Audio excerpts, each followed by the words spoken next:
마태복음 6장 12절 말씀 찾으셨으면 같이 읽도록 하겠습니다. 12절입니다. 시작.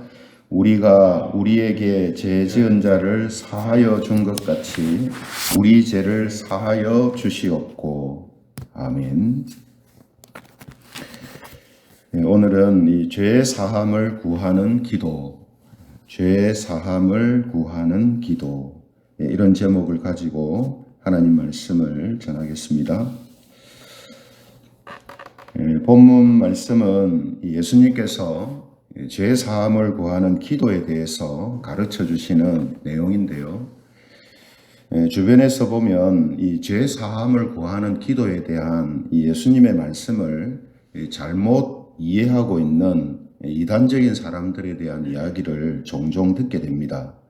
심지어는 기독교인들 중에서도 이 부분을 잘못 이해하는 분들이 있고요. 또 그로 인해서 이단이 이야기하는 것에 미혹되는 이런 사람들도 보게 되죠. 그래서 이 시간에는 이 죄 사함을 구하는 기도에 대한 성경적인 의미를 함께 나누고자 합니다. 본문 말씀은 크게 두 가지로 구분해서 생각할 수 있는데요. 첫 번째는 우리가 우리에게 죄 지은 자를 사하여 준 것 같이라는 이 부분입니다.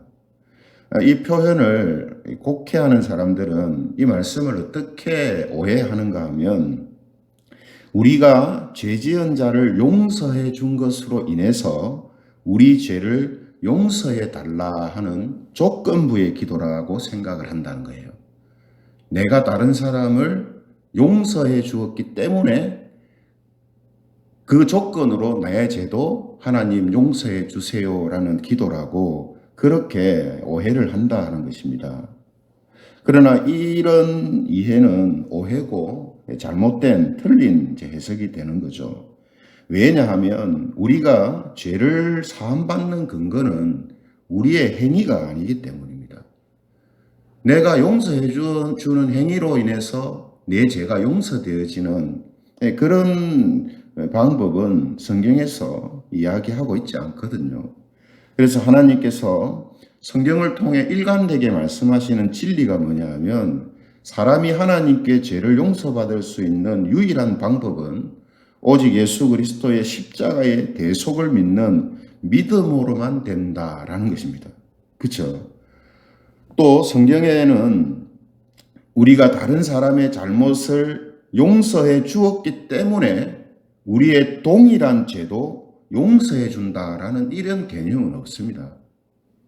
예를 들어서 나한테 욕한 사람을 내가 용서했기 때문에 내가 욕한 것도 하나님이 용서해 주신다. 이런 개념은 없다는 거죠. 내가 어떻게 하느냐에 따라서 조건부로 동일한 죄가 용서되어진다라는 이런 이야기는 성경에 없는 것입니다. 그러므로 우리가 우리에게 죄 지은 자를 사하여 준 것 같이 우리 죄를 사하여 주시옵고 라는 이 표현은 말씀드리는 것처럼 조건부의 기도가 아닙니다. 내가 이렇게 하면 나도 똑같이 하나님 대해주세요. 이런 기도가 아니라는 거죠. 만일 그런 기도라면 사실 우리가 죄를 용서받는 부분보다는 용서받지 못하는 부분들이 훨씬 더 많을 겁니다. 그렇죠? 그러므로 이 기도는 예수님께서 우리의 죄를 사하여 주신 그 사랑과 마음으로 우리도 다른 사람의 죄를 사하고 예수님도 우리의 죄를 용서해 주시는 이 죄 사함의 원리로 살게 해달라라는 기도가 되는 것이죠. 죄 사함의 원리로 산다는 거예요. 그 죄 사함의 원리가 뭡니까? 죄인이었던 우리를 예수님께서 대속하심을 통해서 그분의 사랑과 희생으로 내가 용서받은 것처럼 나도 그 원리로 다른 사람들을 용서하고 또 그런 나를 여전히 용서하시는 죄를 사해 주시는 이 죄사함의 원리, 이 죄사함의 원리로 살게 해 주십시오 하는 그런 기도가 오늘 이 전반부에 나오는 기도의 내용이다라는 것입니다. 좀 더 첨부해서 설명을 드리면 우리가 마태복음 18장에 보면 만달란트 빚진 자와 100데나리온 빚진 자에 대한 비유가 나오거든요. 그래서 이 마태복음 18장의 비유의 핵심이 뭐냐면 큰 빚을 탕감받은 사람은 당연히 자신에게 작은 빚을 진 사람을 불쌍하게 여겨야 한다는 데 있습니다.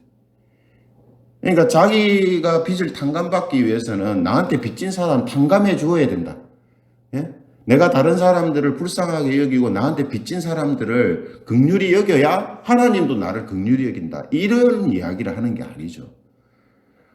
큰 돈을 탕감받은 사람이라면 자기한테 작은 빚을 진 사람을 탕감해 주지는 못할 망정 불쌍하게 여기는 마음을 가지고 사는 것이 빚진 것을 탕감받은 은혜 받은 사람의 당연한 모습이다라는 것을 설명하는 것이 이 마태복음 18장의 이야기입니다.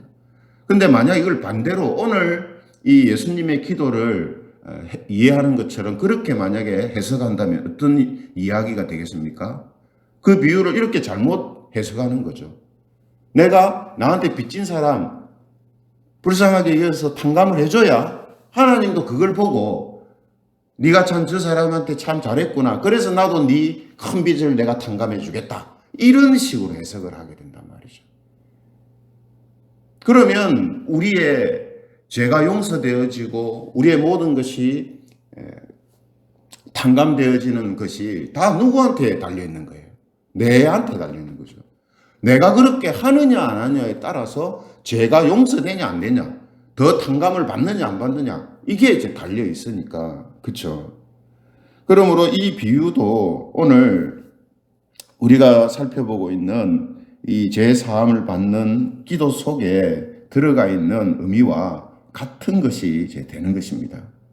그래서 오늘 본문 뒤에 14절과 15절에 보면 이어서 하시는 말씀이 뭐냐면 너희가 사람의 잘못을 용서하면 너희 하늘 아버지께서도 너희 잘못을 용서하시려니와. 이것도 조건부의 이야기가 아니라는 겁니다. 예. 그래서 제가 늘 말씀드립니다만 우리가 성경에서 이야기하는 큰 물줄기가 있어요. 큰 진리의 강물이 있습니다. 그게 뭡니까? 우리의 죄가 용서받는 것은 오직 예수 그리스도의 대속하심으로 인하여서 그분의 사랑과 희생으로 우리가 죄 사함을 받는다. 이게 성경에서 가장 크게 분명하게 흐르는 진리의 물줄기란 말이에요. 그런데 큰 강물이 옆으로 새서 조금씩 잔잔한 개울로 되고 잔잔한 물이 되잖아요. 근데 그 잔잔한 개울을 보니까 큰 강물이 이야기하는 것이 이게 안 맞는 경우가 있단 말이에요. 그럴 때는 어떻게 해야 됩니까? 작은 일부분에서 이야기하는 이건 좀 이상한데 하는 부분이 있으면 그것은 그 작은 부분을 가지고 큰 물줄기가 없다든지 잘못됐다든지 할 게 아니라 이것은 큰 물줄기에 근거해서 그 작은 물줄기를 이해하는 것이 그게 합당한 이제 이해가 되는 거죠. 그렇죠? 오늘 이런 말씀들도 마찬가지입니다. 예수님을 믿음으로 죄 사함 받고 구원받는다. 이게 성경에서 가장 분명하게 크게 흐르는 강물이란 말이죠. 그런데 오늘 이런 표현들을 이렇게 보면 이게 좀 다른 표현인 것 같은데 라는 느낌을 받을 수가 있습니다. 그렇다고 큰 물줄기가 너무나 분명하게 흐르는데 그거하고 지금 반대되는 이야기를 예수님이 지금 하시느냐 하면 그렇지가 않다는 거죠. 그러므로 오늘 예수님의 이 기도의 내용은 우리가 다른 사람의 죄를 용서해 준 것을 근거로 해서 우리의 죄를 용서해 달라고 기도하는 것이 아니라 우리가 죄 용서를 받은 자로서 다른 사람의 죄를 용서해 주는 이 죄 사함의 원리로 사는 자가 되게 해달라라는 그런 기도다라고 생각하고 이런 기도를 우리가 해야 합니다. 그죠? 또 본문에 이제 두 번째 나오는 표현이 우리 죄를 사하여 주시옵고라는 이제 부분이거든요. 이 우리 죄를 사하여 주시옵고라는 이 이제 부분도 성경과 다른 것을 주장하는 그런 사람들이 있습니다. 특히 이단에서 많이 주장하는 내용으로서 그들은 예수님을 믿음으로 죄 사함을 받은 성도들은 모든 죄를 용서받았기 때문에 죄 사함을 구하는 기도를 할 필요가 없다 이렇게 주장을 합니다. 그러니까 이 기도가 지금 그들은 이 그릇을 받아들이지 않는 거죠. 그죠? 또 성도들은 예수님을 믿음으로 완전한 성화가 이루어져서 이제는 죄를 지을 수 없는 사람들이기 때문에 죄 사함을 구하는 기도를 할 필요가 없다 이렇게 또 주장을 이제 하는 것입니다. 그래서 이런 주장을 많이 하는 이단이 이 구원파를 대표하는 이 박옥수라는 사람이 이제 주장하는 내용인데, 이 박옥수 씨가 쓴 책 제목이 죄사함의 비밀이거든요. 죄사함의 비밀. 뭘 가지고 죄사함의 비밀이라고 하냐면 방금 제가 말씀드린 겁니다. 예수님 믿음으로 죄를 용서받았기 때문에 이제는 우리가 죄를 짓지 않는다는 거예요. 죄를 짓지 않고 그 죄에 대한 책임이 없기 때문에 우리는 죄 용서함을 구하는 기도나 회개나 이런 거 할 필요가 없다는 거예요. 이게 죄 사함의 비밀이라는 거예요. 그러니 마음껏 자유롭게 살라는 거예요. 죄를 짓지 않기 때문에. 우리는 완전히 깨끗해졌기 때문에 이제는 그런 걱정할 필요 없이 자유롭게 마음껏 살아라 이 말이에요. 이걸 이제 죄 사함의 비밀이라고 박옥수 씨는 사람들한테 가르친다는 거죠. 그래서 구원파에 속한 사람들은 자기가 잘못하거나 또 다른 사람에게 피해를 입히는 것에 대하여서 전혀 양심의 가책을 받지 않습니다. 왜냐? 자기가 잘못하지 않는다라고 생각하기 때문에. 예수님을 믿고 구원받았기 때문에 잘못하지 않는다는 거예요. 그래서 오늘 이런 예수님이 우리 죄를 사하여 주시옵고라는 이 기도도 그들은 죄를 사함을 받기를 구하는 기도를 할 필요가 없다라고 이야기하는 거죠.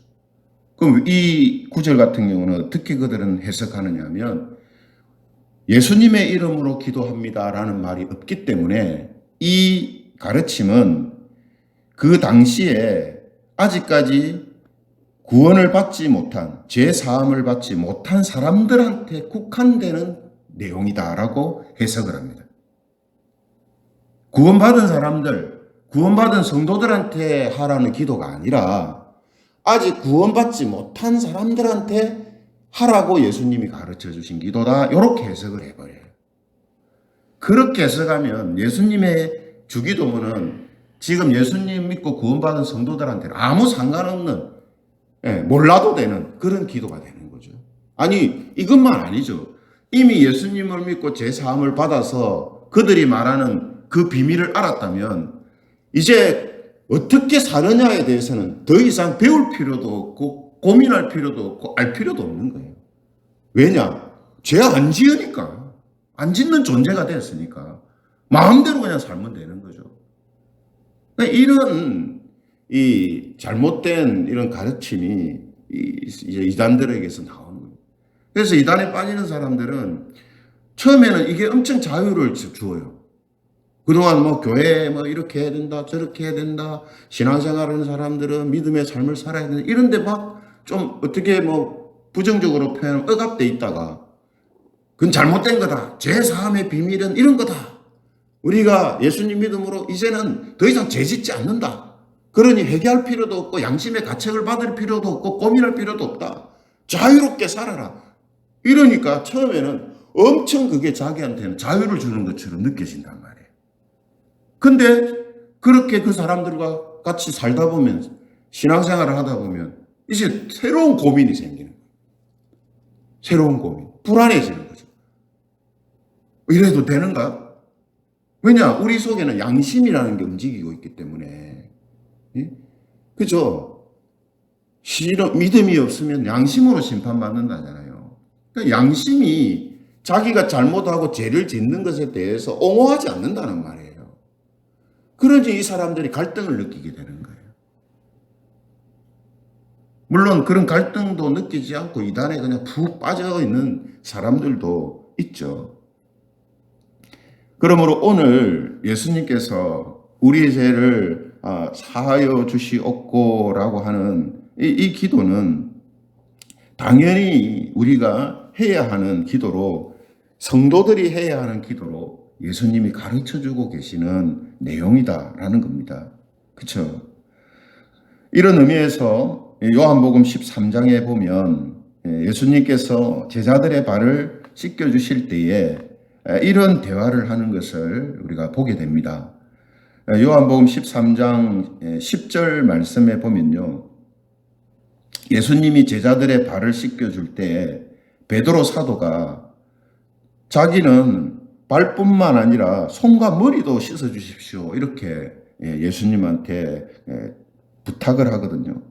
그때 요한복음 13장 10절에 예수님이 뭐라고 하시냐면, 이미 목욕한 자는 발밖에 씻을 필요가 없느니라, 온몸이 깨끗하느니라 이렇게 말씀하세요.